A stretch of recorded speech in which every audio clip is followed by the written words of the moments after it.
My friend name is Lisa, and Lisa always knew her ex-boyfriend Matt was a little intense. During their 2-year relationship, he had a way of making everything feel just a bit too much. At first, it was sweet. Lavish surprises, constant attention, and a fierce loyalty that made her feel special. But after a while, it became suffocating, riving. The first one was harmless enough. A bouquet of red roses delivered to her doorstep with a note that read, "For my forever girl." She rolled her eyes and tossed the flowers in the trash. Matt didn't know how to take no for an answer, and this was just another desperate attempt to win her back. The next package arrived a week later. This time, it was chocolates and a handwritten letter. In the letter, Matt apologized for everything and begged for another chance. Lisa didn't even read the whole thing. She ripped it up and threw it away. The packages kept coming. Over the next few weeks, they grew stranger and more personal. A lock of hair tied with a red ribbon. An old photo of Lisa as a child that she had no idea how Matt had gotten. Even one of her earrings, which she hadn't realized was missing. Lisa started feeling uneasy. How was Matt getting these things? She hadn't seen him since the breakup, and she was careful to avoid any places he might show up. She told herself he was just trying to get under her skin, but deep down, she felt something darker was at play. One night, she came home late from work to find another package on her doorstep. It was small, wrapped in plain brown paper with no return address. Hesitant, Lisa brought it inside and opened it carefully. Inside was her favorite necklace, the one she thought she lost months ago. She stared at it, her mind racing. She was sure she'd last seen the necklace in her jewelry box. The realization hit her like a punch to the gut. Matt hadn't just been sending her creepy gifts. He'd been inside her home. Her hands shook as she grabbed her phone and called the police. When the officers arrived, they searched her apartment but didn't find any signs of forced entry. The locks were intact, and there was no sign anyone had broken in. Still, Lisa knew what she felt. She wasn't safe. The police filed a report and suggested she change her locks and install a security system, which she did immediately. For a while, things were quiet again, but the fear lingered. Lisa couldn't shake the feeling that Matt was still watching her, waiting for his next move. A few weeks later, she found out just how far he'd gone. Lisa had installed a motion-activated camera outside her front door, and one night, it captured footage of Matt standing there in the dark, holding a package. He didn't ring the doorbell or knock. He just stood there, staring at her door for nearly 10 minutes before setting the package down and walking away. The police used the footage to track him down, and when they arrested him, they found a spare key to Lisa's apartment in his pocket. He admitted to making a copy of her key while they were still together, and had been entering her home when she wasn't there. Sometimes just to sit in her space, sometimes to take or leave something personal. The thought of it made Lisa's skin crawl. She moved to a new city after that, changed her number, and cut ties with anyone who might have a connection to Matt. But even now, years later, she can't fully relax. Sometimes, when she comes home and finds a package waiting on her doorstep, her chest tightens. Even if it's something she ordered herself, her mind goes back to those days of unease and terror. Because once someone violates your home, your sanctuary, it's hard to ever feel truly safe again.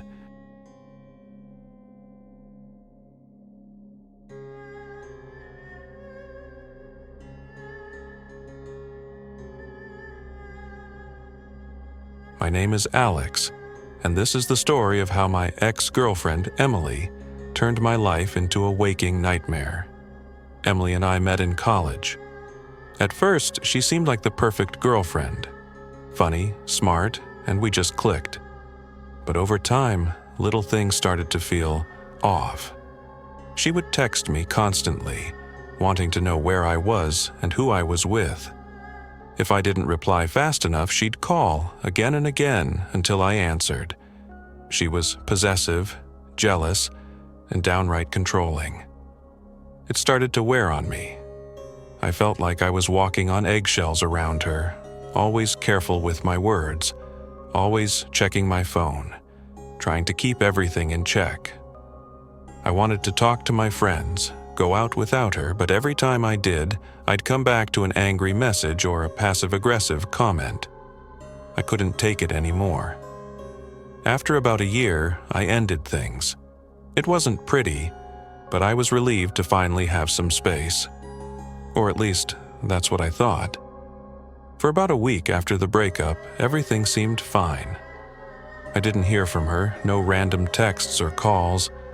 I started to relax, thinking she'd moved on. But then, strange things started happening in my apartment. It started small, things being out of place. A cup I hadn't used was suddenly sitting on the counter. My keys weren't where I left them. At first, I thought I was just stressed or distracted, but then it got weirder. One night, I came home after a late class and found a pair of women's shoes under my bed. My heart sank. I knew those shoes. They were Emily's. I hadn't seen them since before the breakup. At that moment, every hair on my body stood up. How the hell did they get there? I convinced myself it was just a coincidence. Maybe she left them there when we were still together and I'd never noticed. But deep down, I knew something wasn't right. Then came the noises. I'd wake up in the middle of the night to soft creaks, like someone walking around. I told myself it was just the old building settling, but it always felt like more. It always felt wrong. There were nights when I'd hear something scraping against the walls, or a faint, high-pitched giggle, just enough to make my heart race. But when I'd check, nothing. I even went so far as to set up cameras, but they never seemed to capture anything out of the ordinary. The night it all came to a head started out like any other. I was exhausted from a long day and fell asleep quickly. But around 3 a.m., I woke up. My chest was tight, and I couldn't figure out why until I heard it. A faint sound like breathing. I lay there, frozen, my heart pounding so hard I could hear it in my ears. Slowly, I reached over and turned on the lamp beside my bed. And that's when I saw her. Emily was sitting in the corner of my room, her knees pulled up to her chest, holding one of my shirts. She was just staring at me. "I miss you, Alex," she said softly, like this was the most normal thing in the world. I couldn't move. I couldn't even scream. All I could do was grab my phone and dial 911. As I whispered to the dispatcher, Emily didn't even flinch. She just sat there, smiling at me. The police arrived within minutes, but it felt like hours. They escorted Emily out of my apartment, and as they did, she turned to me and said, "I just wanted to see you again." That should have been the end of it, but it wasn't. One of the officers came back to talk to me after they'd taken her into custody. He told me they'd found something under my bed. It was a bag. Inside were several journals filled with handwritten notes about me. She'd been watching me for weeks, writing down everything I did. What time I left for class, what I ate for dinner, even who I spoke to at the grocery store. There was also a key. She'd made a copy of mine when we were still together. Emily had been sneaking into my apartment while I was out. And worse, she'd been there while I was sleeping. I changed the locks the very next day and even moved to a different apartment a few months later. But it took a long time for me to feel safe again. To this day, I double-check every door and window before going to bed. And every once in a while, I'll wake up in the middle of the night, heart pounding, sure that someone is watching me. Once you've had your sense of safety shattered like that, you never really get it back. I tried to go on with my life after that, but I found it hard to trust anyone again. Every time I heard someone breathing behind me or felt eyes on my back, I'd freeze, convinced that Emily had somehow found me again. Months later, I discovered a chilling detail. I was going through my social media one evening, absent-mindedly scrolling, when I came across a photo I didn't recognize. It was taken from a distance, but clear enough to show me standing outside my favorite cafe. At first, I thought it was just a coincidence, but then I noticed the date. It was taken just a few days before the incident in my apartment. And the worst part? There were more photos. Dozens, in fact. Some from the night I'd been at the cafe with friends. Others from random places I'd been. She'd been watching me all along, always just out of sight. To this day, I have no idea how long she was stalking me or if she still is. Maybe she's moved on, but part of me knows better. If you ever feel like something isn't right in your relationship, trust that feeling. I ignored mine, and it almost cost me everything.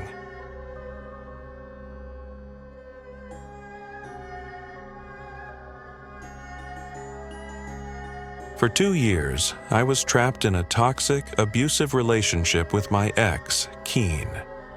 In the beginning, I thought I had found someone who would love me, protect me, and care for me. But, as with many abusive relationships, things slowly began to unravel. Keen was a big guy, tall and imposing, with muscles that made him look like someone you wouldn't want to cross. At first, he was charming, funny, and attentive. But beneath that facade lay something darker. He often made me feel like I was nothing. No matter how hard I tried to make him proud, it was never enough. I was constantly walking on eggshells, trying to avoid setting him off. If I didn't meet his expectations, he would belittle me, shout at me, and make me feel worthless. I stayed with him out of fear. Fear of what he might do if I left. Fear of being alone. And fear of being judged by others who didn't understand what was really happening behind closed doors. Our neighborhood was rough, and my parents weren't exactly thrilled with the idea of me walking home from school alone or being out late at night. Keen knew that, and for a while I convinced myself that staying with him, despite everything, was somehow a form of protection.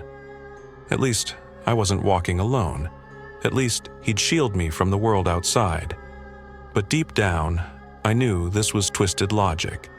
It wasn't love, it was fear, and I was suffocating. My mom hated him. From the very first time she met Keen, she saw right through him. She knew what I was too scared to admit to myself. She begged me to leave him, pleaded with me to see how toxic and unhealthy the relationship was. But no matter how many times she tried, I couldn't bring myself to break free.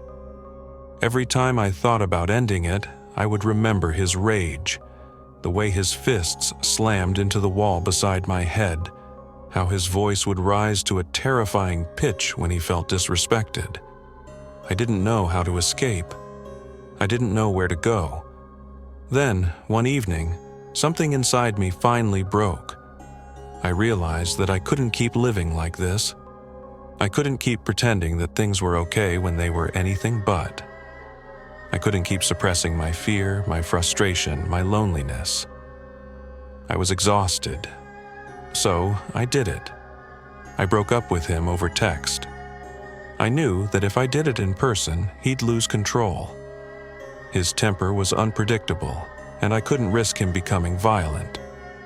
I typed out a simple, blunt message. It's over. I can't do this anymore. I hit send and immediately felt a weight lift from my shoulders. But it didn't last long. As soon as I sent the message, my phone started buzzing. The calls came in rapid succession, Keen calling over and over again. I couldn't answer. I couldn't bear to hear his voice. Instead, I ignored him, staring at the phone screen as the calls piled up. My chest tightened with anxiety as I thought about how he would react. What would he do? Would he come over? Would he show up at my door, demanding to talk? I didn't know. When the calls stopped, the texts started. They were long, rage-filled paragraphs, all caps, full of threats and accusations. He was furious. He called me names, insulted my family, and warned me that I was making a huge mistake. The messages were relentless, coming one after the other, each one more venomous than the last. I tried to read them, tried to make sense of his words, but they became a blur. I couldn't stomach it. His anger was overwhelming, suffocating. I told myself to wait.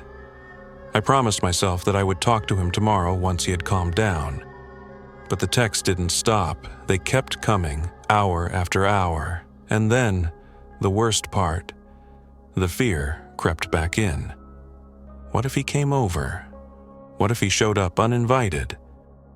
I knew he had a key to my house. I knew he could get in if he wanted to. That night, I went to bed early. I was drained, emotionally and physically, and I wanted nothing more than to escape into sleep, hoping that it would provide me with some peace. My mom was working late, and I had the house to myself until it skipped a beat. I lay still, listening, trying to make sense of it. I called out to my mom, hoping she had returned early from work, but there was no response. The house was eerily quiet.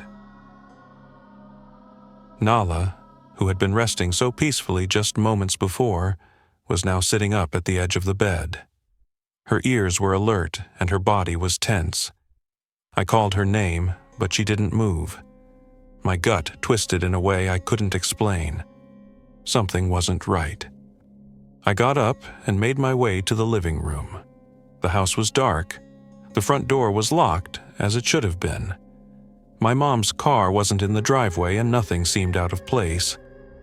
I tried to convince myself that it was just my imagination playing tricks on me, that I was still on edge from the breakup. I turned to head back to my room when I heard it again, a faint creak, this time much closer, like someone was moving on the floorboards just outside my bedroom door. And then it hit me. Keen knew about the spare key hidden in the backyard, the same key that I had used to let him in countless times when we were together. My blood ran cold as the realization set in. He could have let himself in. Panic surged through me. I grabbed my phone and immediately called my mom. My voice was shaky as I explained what had happened, what I was hearing. She told me to lock my door, stay calm, and wait for her to get home. She was just finishing up her shift and would be home soon, but as I hung up, something even more horrifying happened. I turned back to Nala, hoping that the familiar comfort of her presence would calm me, but as I reached down to pick her up, I froze. She wasn't moving. Her eyes were wide open, but they were empty, lifeless. She wasn't breathing. My cat, my sweet, gentle Nala, was dead. Tears welled up in my eyes as I gently set her back down. I didn't know how to process it. I felt sick, like I was going to throw up. Keen. He had done this. He had killed her. He had broken into my house and now she was gone. The realization was a sharp, stabbing pain in my chest. My worst nightmare was happening. My ex was in the house. He was watching me. I didn't know what to do. I was terrified. My mind raced through every possible scenario. Was he hiding in the shadows, waiting for the right moment to make himself known? Would he hurt me next? Would he come for me, just like he had done to Nala? I locked my bedroom door and crawled into the closet. My hands were trembling as I dialed 911, whispering into the phone as quietly as I could. I told the operator everything, that my ex had broken in, that he had killed my cat, that I was hiding in my room and I didn't know where he was. She told me to stay hidden, to stay quiet, and wait for the police to arrive. Those minutes felt like hours. Every creak of the house, every whisper of the wind outside made my heart race. The silence was suffocating. My mind kept returning to the same horrifying thought. What if he was still in the house? What if he was waiting for me to make a sound, to reveal my position? Finally, I heard the operator's voice again. She told me that the police were outside, that I could come out now. With shaking hands, I opened the closet door and crept into the hallway. The front door was unlocked. Keen had left. He was gone. 2 officers stood in my living room when I emerged. I showed them the texts, explained what had happened, but without any physical evidence of a break-in or signs of foul play, they couldn't arrest him. They couldn't prove he was responsible for Nala's death. Even though I knew the truth, deep down, I knew it was him. I knew it in every fiber of my being. But it didn't matter. The police didn't believe me. My mom came home shortly after, her eyes red from crying. She wrapped me in a hug, and we both cried over the loss of Nala. The house felt empty without her. The next day, we changed the locks and removed the spare key. We filed for an order of protection against Keen, hoping that would be enough to keep him away. But the damage had already been done. The terror of that night would never leave me. Even with the locks changed, even with the order of protection, I couldn't shake the feeling that Keen was still out there, watching me, waiting for the right moment to strike again. The last time I saw Keen was months later, when he showed up outside my house late one night banging on the door, screaming my name. I didn't open the door, I didn't speak to him. I just called the police and watched from the window as they took him away. That was the end of it, or so I thought, but the fear lingered. And sometimes, when I'm alone at night, I still hear that creak of floorboards, and I still wonder, what if Keen isn't truly gone? What if he's still out there waiting? The fear never fully goes away.